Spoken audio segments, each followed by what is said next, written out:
Hello, thank you for stopping by. My name is Becky and this is Becxreadz, and today we're gonna start a weekly themed. I'm not sure what it is yet. It's a reading vlog. Today is an odd day to start a reading vlog on. It is Thursday the 9th, I think, of August.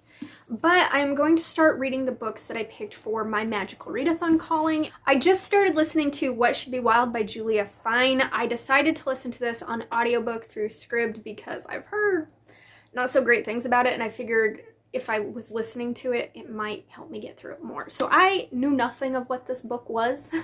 Not a clue. That's how far I am. I'm only on chapter 3 at this point. It starts off, this girl is born from the corpse of her mother. Her mother has died and they are just keeping her body functioning to give birth to this little girl. And when this little girl is born, her father soon discovers that when people or things touch her, they die. Just in the first few chapters, we were watching this very young girl be treated sort of as an experiment. Her father does love her, but he doesn't have any physical contact with her. She doesn't know physical touch. If she touches wood, it will die. If she touches animals, they die. If she touches plants, they die. So she's very isolated in what she can do. She doesn't really have any friends or anything like that. And that's pretty much where we're at. But we also do get this timeline of her past relative story, and there's something odd about her family line. They are somewhat cursed, and so I guess we're gonna see if that curse extends to her or not, or what's going on. I'm not sure, but it started off not at all what I was expecting. No clue. I had no clue. The other book that I am in the middle of is One for My Enemy by Olivia Blake. This is also my Black Hat Book Coven's pick for August. I will say, this being only the second Olivia Blake book that I've tried, I like this one a lot more. I could not get into the Atlas 6. I couldn't. I DNF'd that book. But this one I am halfway into and I'm enjoying it. It's very different. It's Romeo and Juliet with witches, pretty much. I am not like a classics girly.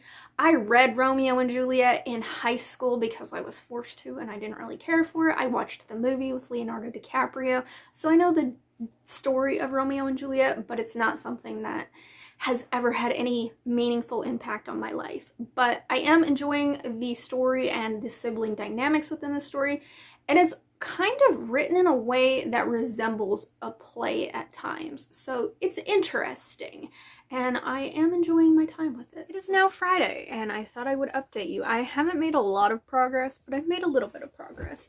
So I am now right there in What Should Be Wild by Julia Fine. This is weird. I kind of like it because it is sort of morbid. We have this young girl named Maisie. She is the one that was born from her mother's corpse, and she has this power to like kill people.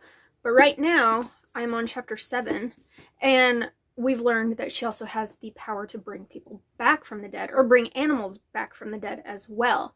She also just found like this dog who is immune to her abilities, so she has a little pet companion as well now. And she goes to this woman's house who basically raised her. It was kind of her nanny, and the woman is dead, but she's conflicted because she doesn't want to touch her. She doesn't want to bring her back because she is severely dead. She's like bloated and everything.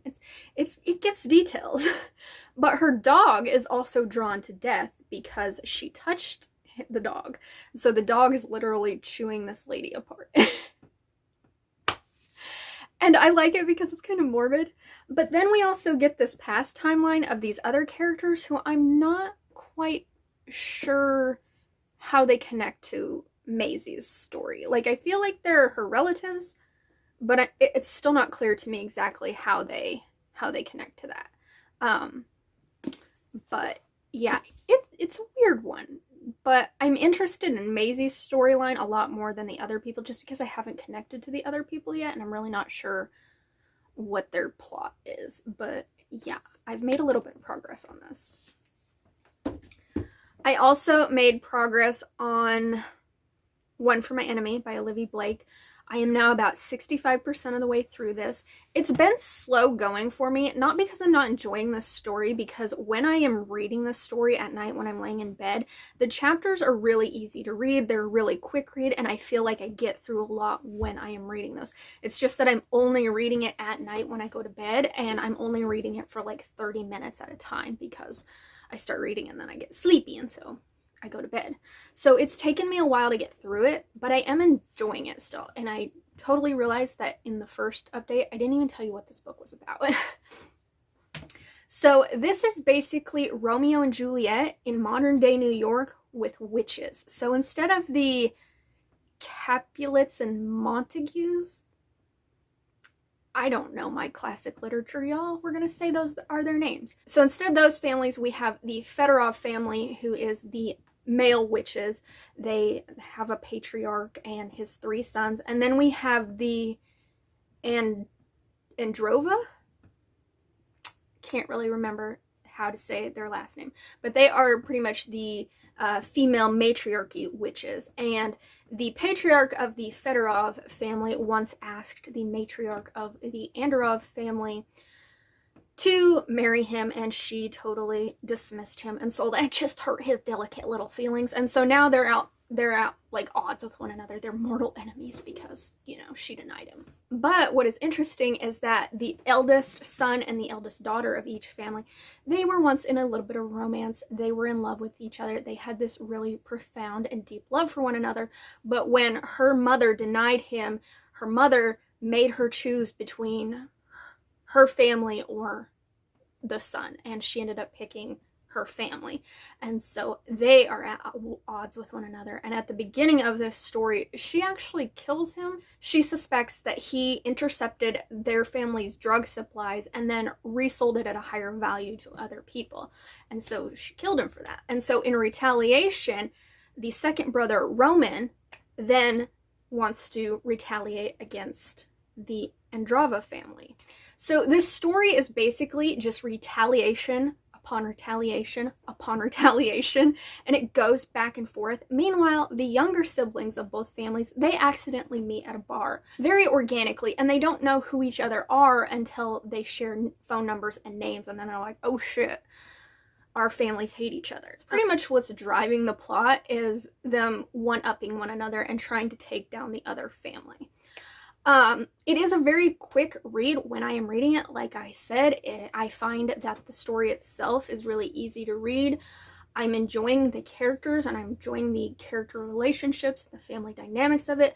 I'm even enjoying the, like, witchy magic that's involved. It's not like a really hard magic. It seems pretty wishy-washy, but I'm still enjoying the abilities, because for the Androva family, they're a family of 7 daughters, and so each daughter has a different ability. So seeing that is kind of interesting. I will say what I'm not enjoying about it is sometimes it feels like it'll go from one perspective to the next perspective really quickly, and it's not really seamlessly. I also feel like they are a tad angsty, and if you've been around, you know, I'm not a big angst person within my books. I mean, I can love a book every once in a while that has some angst in it, but it's not something that I'm like, oh yes, this book has angst, I'm loving it. It's like, oh god, this book has angst. Hopefully I can get past it. So they are a bit angsty, and I did feel like the younger siblings, Lev and Sasha, they fell into love super quickly, which is also kind of a nod to Romeo and Juliet. This whole book is a nod to Romeo and Juliet, which, again, never really cared for, but you can definitely see the correlations there. So the last book that I have an update on is I started reading One Italian Summer by Rebecca Surley. And I gotta tell you, I am only on chapter 4. I am right there. And already, I hate this main character. This book starts out with our main character, whose name I'm not even gonna pretend like I care about her name. Her mother dies, and her mother was essentially her best friend, and so she's going through a lot of grief during this time. And I can understand that. I can understand not knowing how to deal with your grief and lashing out at people, being angry with people.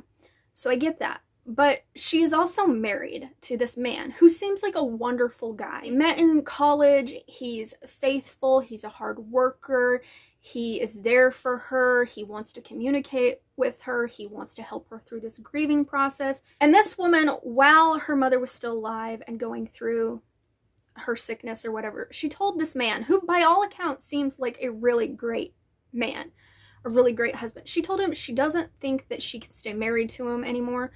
And I was like thinking, okay, why? And from what I get, she's just not in love with him and she's bored with him. That's what I got. And she doesn't feel like she's experienced life and they haven't gone through enough trials and tribulations to really solidify their marriage. They've been married since I think they were 22 and now they're in their late 20s. So 5+ years these people have been married. And that's the reason that she has, is like, oh, I just don't think I can be married. I don't think I'm in love with you. You're too boring. Babe, really? He's too boring? Another thing I hate about this already in the first 4 chapters is she told him, I'm going to go on this Italian vacation that my mother and I had planned. They were going to go on a mother-daughter vacation and then her mom died. So she's going to go. And she's like, I think we need to take a break. And he's like, what does that mean? Do you want a separation? She's like, I don't care. I just can't be responsible for you. And he's like, be responsible for me. You're not responsible for me. You're married to me. And she's like, I just can't. And I get it to a sense that you're grieving, but you've been married to this man for 6 or something years. He, by all accounts, seems like a great guy. He's even telling you, I want to help you through this. What can I do to help you through this? And you are just, oh, I just can't deal with you right now. You are coming across as such a bitch. What made you fall out of love? Is it because he's boring? Is that what made you fall? Boring? Bitch, I'm sorry. Do you know what boring is? Boring is amazing. Boring is not dealing with unnecessary drama. Boring is having a solid foundation. Boring is knowing that you're going to come home to the same person every day and there's not going to be anything dramatic to come home to. Boring is knowing that your husband isn't cheating on you, isn't abusing you, and him being like, talk to me, tell me what you're going through so I can help you. That just says that he's willing to put in a lot more work in their relationship than she is. And I tell you what, I'm going to continue reading this book. I am. I'm going to give it a try. But if there comes a moment where this bitch ends up having a affair on her Italian, I don't care if she told him that she wanted to go on a break or not. You are still married. If she ends up in some sort of affair, I'm DNFing this book. I expect her to go that route because she's just not giving the kind of character who wouldn't do that. I would be surprised if she didn't. I hope this doesn't go that route. But I'm going to continue reading in the hopes that it doesn't. But I'm telling you right now, if she has an affair, if she fucking kisses another man while she's on this vacation, I'm DNFing this book. Because I already can't stand her. And that'll just push me over the edge.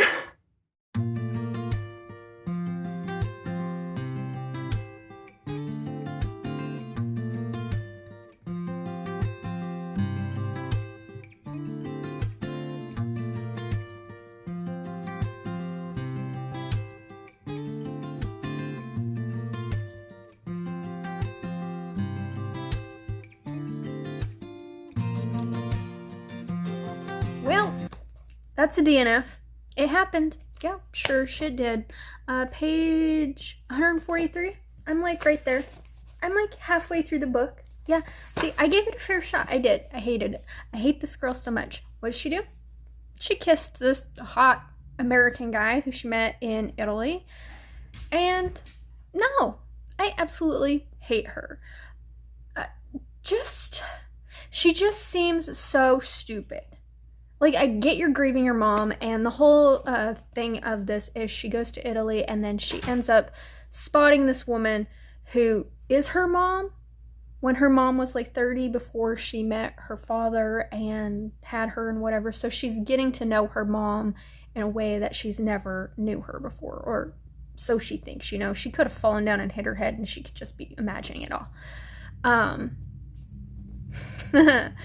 And if that's the route that this book goes, where, you know, she wakes up and this was all just a dream and she didn't cheat on her husband, well, fuck that too, because I'm not reading all the way to the end of this stupid book to realize, oh, she hit her head and she's just been imagining the shit all this time, because I'm not imagining it.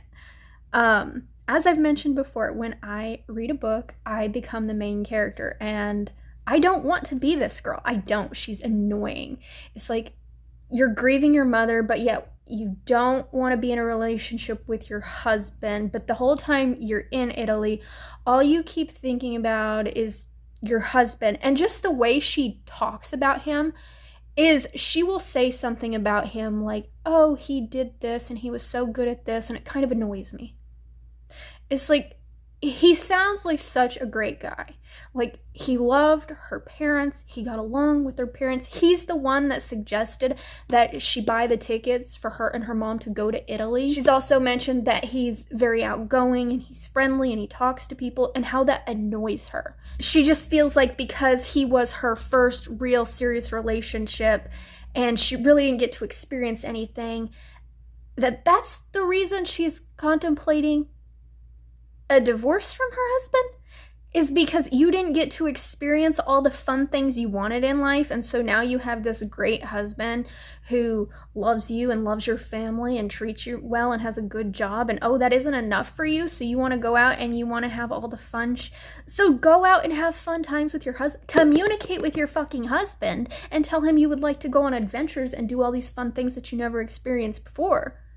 But no, you're just coming off as this immature little brat who, oh, I didn't get to have my fun times when I was younger, and my husband's so boring, and now I want to experience life. And this guy she meets in Italy, he just makes her feel the butterflies, and he makes her feel seen in a way that he hasn't ever seen her at her worst. Isn't that what most women want? Is they want a guy who's seen them at their worst and still loves them. And here this woman is like, oh, I want somebody who hasn't seen me sick with the flu and down at my worst. I just want to have a fling. I hate her. I'm DNFing this book, and I don't care how it ends. Because there are two scenarios that I see in this. She's either dreaming this whole scenario up, and she's going to wake up and she's going to go back to her husband. Or the other ending scenario I can see for this is she's actually experienced this. She has like a moment with this guy in Italy, and then she realizes that she really does love her husband, and then she'll go back and she'll find out that her husband, who she told to go on a break and that she didn't think she could stay married to him, probably, you know, hooked up or kissed another woman, and then she'll be mad about that as though he's the villain of this story. I just don't like this book because it's painting this husband as a villainous person. And it's just, I'm like, where is this bad guy? And I'm done with that stupid book. I'm going to go try and finish one of the other two books that I actually was enjoying. I have some updates for you. I finished reading One for My Enemy by Olivia Blake. I ended up giving this 4 stars. I liked the family dynamics. I liked the forbidden romance that was in here, although the romance isn't like a super big part of this story. Like, it's a driving factor of the characters' motivations, but you don't really get to see a lot of romantic situations between the couples. This has no spice at all, but I did like that the romance was forbidden. This does, like I said, have very much Romeo and Juliet vibes, but what I discovered when reading this, I had to do a little Google searching, is that this also comes from a Russian folklore called The Death of Koshai the Deathless. So it's meshing that Russian folklore with Romeo and Juliet, which I found really interesting because I never heard of that Russian folklore. I liked that this book surprised me at the end. Like, I kept thinking it was going to go one way and then something would happen and then I'd be like, okay, now it's going to go this way. And the thing that I thought would end the book, it never happened. Totally did a 180 on me. And I appreciated that. I will say that it does get a little bit repetitive at times, which is something that held it back from getting a 5-star. I also didn't really feel a strong connection to any characters within this story because there are so many. However, that being said, one of the characters is a fae. He's known as the Bridge. He has no magical powers, and he sort of uses the witches and is sort of the middleman to make deals with, and I loved his character. I would love a book about his story because he was fascinating. And the way that this book ended, it almost felt like he could get his own story. I don't know if Olivia Blake intends to write a story about him or not, but it felt like maybe there was some room where she could. This is definitely one that I think if it sounds interesting to you, you should pick up because I thoroughly enjoyed my time with it. The other book that I finished was What Should Be Wild by Julia Fine, and where I enjoyed the last book, this book got 2 stars. Her father ends up going missing about halfway through the book, so she has to try and find him with the help of these 2 gentlemen, who she sort of has an attraction to both. So I didn't get the sense that it was a love triangle too much. I just felt like she was attracted to both of them. The latter half of this book, I pretty much zoned out a lot because I didn't really care about her descendants' stories. I didn't understand why the people in her family were cursed. Maybe it was explained and I just zoned out, but I didn't get a good grasp on that. I also didn't care about her descendants' storylines. There was this overemphasis on like the boobs of the characters. I'm like, why is there so much attention given to the breasts of these characters? It was weird. I wish it would have just been about Maisie and her ability to bring things back from the dead or kill things or whatnot. And the points in the book where that was the focus, I was into it. But it was all the other stuff around it that just felt very jumbled and didn't make for a very enjoyable story. Not to mention I was listening to the audio, and the audiobook narrator didn't do a great job of engaging me in the story. So I ended up giving it 2 stars. I don't recommend it. Don't waste your time. And I have made it through about halfway through. Let me see if I can pronounce this correctly. I googled how to pronounce it. Let me just stare at it for a second and see if I can remember how to pronounce it.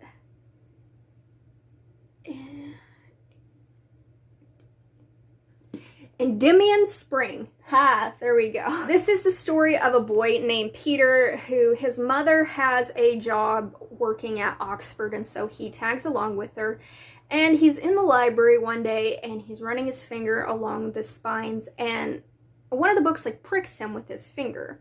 So he picks up this book and it doesn't have any words in it until his blood drips on it, and then this like riddle appears.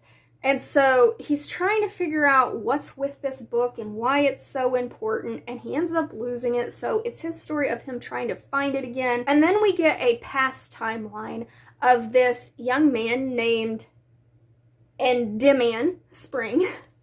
He is the assistant to Johann Gutenberg, who created the Gutenberg Bible. That's as far as I've gotten right now, is halfway through it. It's a really quick read and it was really interesting. I guess the author himself is like a bookbinder and he was really interested in the Gutenberg Bible, so he did some like researching on it and he found like all these varying histories of it, and so he sort of combined them all and gave it his own like magical twist on things to create this story, which again I found really interesting. So I am hoping to sit down and finish this today because it's a really quick read. I've only been reading this for about a day and I'm halfway through it, so we'll see how this ends. I finished reading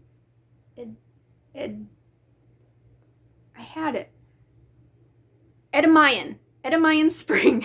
I ended up giving this book 4 stars. I really thought it was an interesting story. I liked the magical book aspect of it. I liked the magical realism with historic aspects intertwined.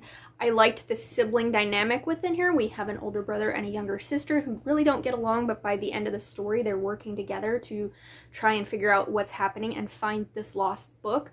I got really invested in the whole Gutenberg Bible, this man named Faust or Fust or whatever his name was, and the history behind that, because I was like looking it up and trying to determine what sort of facts that were in this book were based on real things or not.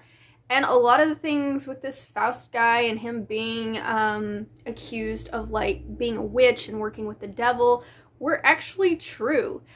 So I found that really interesting, something I never thought I would ever be Googling to look up information about the history of the Gutenberg Bible, but here I am. But that being said, I didn't feel a super strong connection to any of the characters in this book, which is why it only got a 4-star, but it was definitely an interesting read, something I had never read about before, and it was a really quick read. So if you're looking for a young adult story with some magical realism and some historical aspects in it, I definitely think this is something that would interest you. I then started listening to Vengeance Road by Erin Bowman. This is a young adult about an 18-year-old girl named Kate whose father has been killed. She doesn't know why he's been killed, but she knows he's been killed for keeping a secret of some sort. So she sets out on this road journey to seek out the people who killed her father and kill them. But this is set in like the Old West era, so she knows that going on this journey as a woman isn't going to be the safest for her, so she disguises herself as a man. And along the way, she ends up meeting these two brothers who are sort of set out to help her track down these people for their own reasons.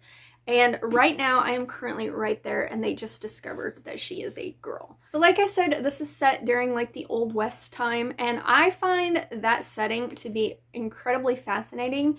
I always say that if I could go back in time, I would live during the Wild West days, because it seems like a period of time where, sure, things weren't great, but it's probably the time period where I would have the best luck of surviving. I am enjoying this for the most part. It is pretty much just a journey trope, but I am liking the narration. And then ebook wise, I am reading Captured by the Fae. This is a fantasy romance about a 21-year-old human. She's living in this world where humans are pretty much slaves to the Fae.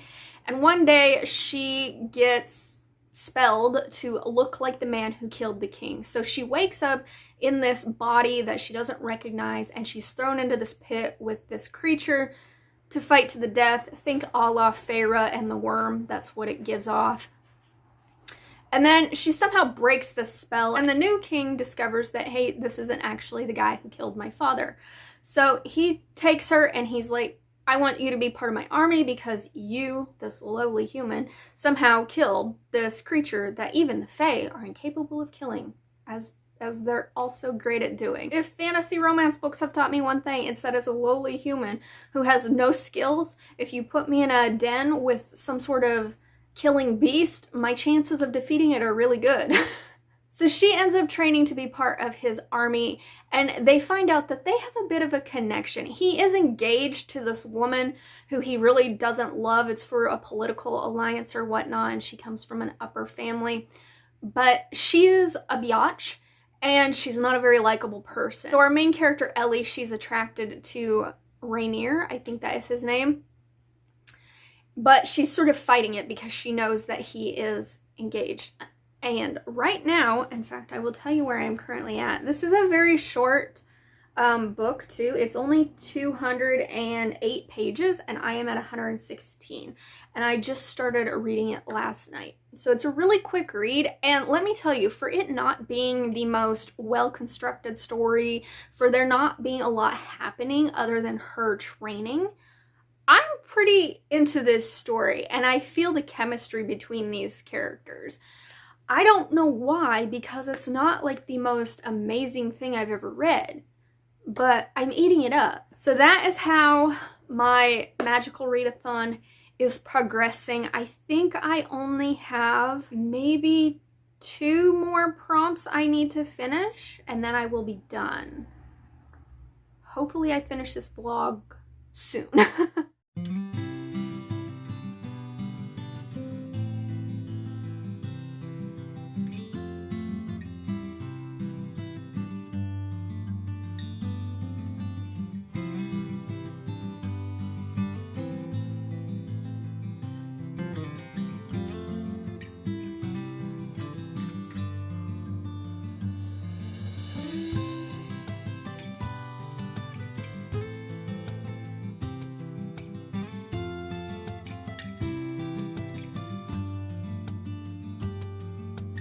Finished reading Vengeance Road by Erin Bowman. I ended up giving this 3.5 stars.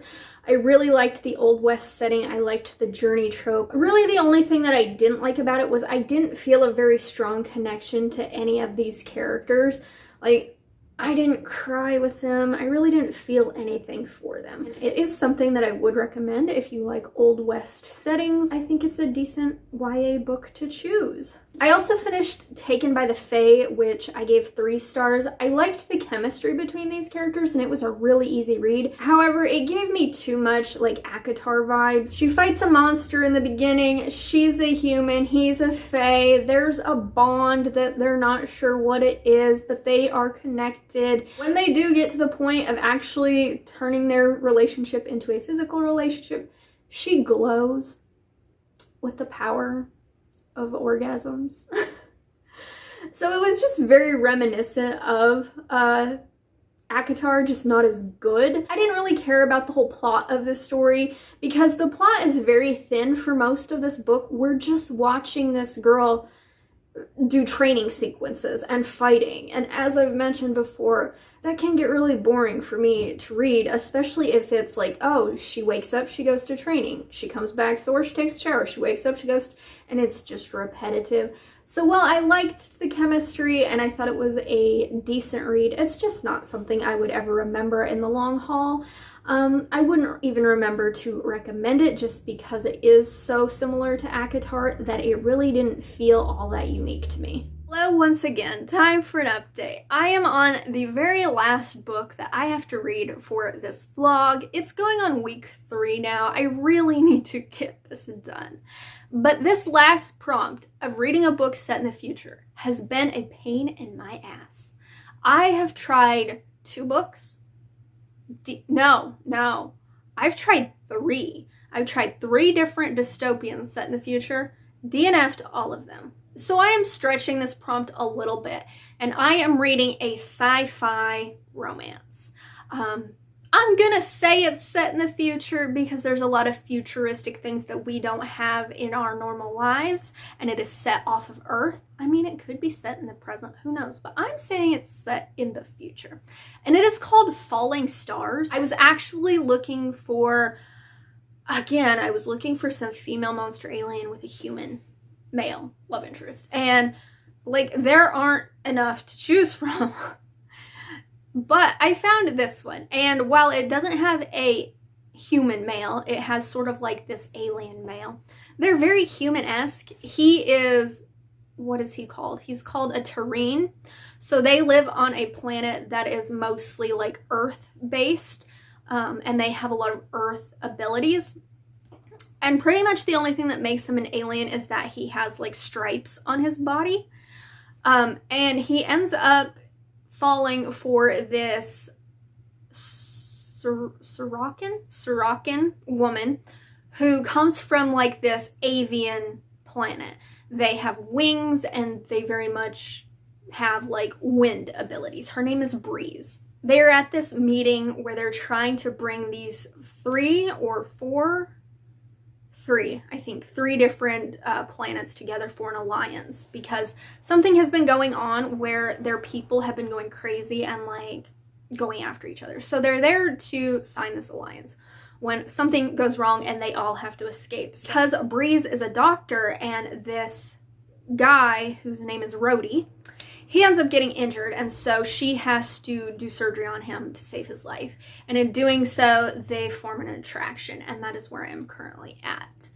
I'm actually really enjoying this. I really like the chemistry between the couples. I really like that this isn't so much an alien romance as it is a sci-fi romance. I'm hoping that I finish this today, and by tomorrow, I can end out this vlog. I finished reading Falling Stars and I really enjoyed this. I'm going to give it 4 stars. This was a really fun sci-fi romance, and like I said previously, even though it's classified as an alien romance, it just didn't feel like an alien romance to me because these people are very humanoid. But it did give me like Star Wars vibes a little bit, like when they're out in space in their little ships fighting each other. Star Wars people gonna hate me. But that's what it gave me the vibes of, because we are following this crew of people who they're not friends. They're all from different planets, And they're escaping this tension that broke out during this peace treaty. And so they're flying through space. They are trying to fight off people who are trying to attack them. They're hiding behind planets. They're trying to land on deserted planets. And meanwhile, they're trying to figure out what is causing people to go crazy and attack one another. So they're trying to come together. They're trying to resolve their differences, but yet they still have to find a way to broadcast that, hey, we want peace to the planets that are fighting amongst themselves. I really liked the chemistry between these characters. I liked the found family. I liked how everybody had a distinct personality. And I think it's definitely a good sci-fi romance if you're looking for a sci-fi romance that isn't aliens. I am also going to throw in a book that I read for the Magical Readathon that I didn't read during this vlog. I read it at the very beginning of the month, and I just didn't think to include it in this vlog, but it is part of my Magical Readathon. So I'm going to share my thoughts on it just so that everything encompassing my Magical Readathon prompts are in one video. And I read Twisted Lies by Anna Wong, and I ended up giving this 4.5 stars. This is not a favorite of mine in this series. This is like my third favorite. This book is about Christian and I believe Stella. I honestly can't remember who his love interest is, but I'm going to say Stella. She comes from this very well-to-do family that has always been pretty emotionally abusive and manipulative toward her because she doesn't want to follow in their footsteps. She has a passion for fashion, and they don't understand this, so they're always belittling her dreams and her aspirations. But she's created this really strong following and brand for herself, and she's looking to branch out of that. When she gets fired and she can't afford to live in this really nice high-rise apartment that Christian just happens to own by herself, but he is obsessed with her. He has been following her around. He is keeping tabs on her. So he lowers the rent on this apartment. He lowers it again as a way to keep her in this building and near him so that he can keep tabs on her. And she gets this opportunity to work with this really renowned up-and-coming fashion designer. But she realizes that she would have a better chance of achieving this if it looked like she was in a relationship. Because if she's in a relationship, her following will grow and they will take that into consideration. So she convinces Christian to be in this fake relationship with her. And in return, Christian wants her to just go to events with him as his pseudo-girlfriend.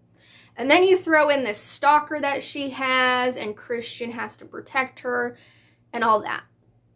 So the reason this got 4.5 stars for me, I did enjoy it. Do not get me wrong. I enjoyed this. I didn't feel the strongest chemistry between Christian and Stella. They had great smut. Anna Wong knows how to write smut and chemistry, let me tell you. If you're wanting some dirty talking alpha males, this series has it for you. So I liked that. I just didn't feel their chemistry as strong as I did with the first two books. I also felt like this book was very reminiscent of 50 Shades of Grey. And had I not read 50 Shades of Grey, I would have loved this. Because this is a better written version of Christian, in my opinion. Like, the dude's name is Christian, for Christ's sakes. He is a billionaire CEO. He keeps tabs on this girl. He knows where she's at. He even does certain things that are very reminiscent of Christian Grey. And there's a line in this book that was somewhere along the lines of, you know, life isn't black and white, it comes in shades of gray. And I'm just like, it's so reminiscent of Christian Grey. And that was one of the things I disliked about it, because I had already read Christian Grey. And so he didn't feel like his own character. He just felt like a character that already existed, just written slightly better. This book doesn't have any poorly portrayed BDSM situations in it, and for that I say it's a better written version of Christian Grey. I will say one of the qualities that I liked about him is that he is a more unhinged version of Christian Grey. He is out here killing people who mean harm to Stella. He is out here financially ruining people because they touch Stella. So I liked his alpha, unhinged personality. I just wish that it wasn't so closely mirrored to Christian Grey. I think even if his name would have been different, I would have enjoyed his character a little bit more. So that is the final book that I have to share for this Magical Readathon vlog.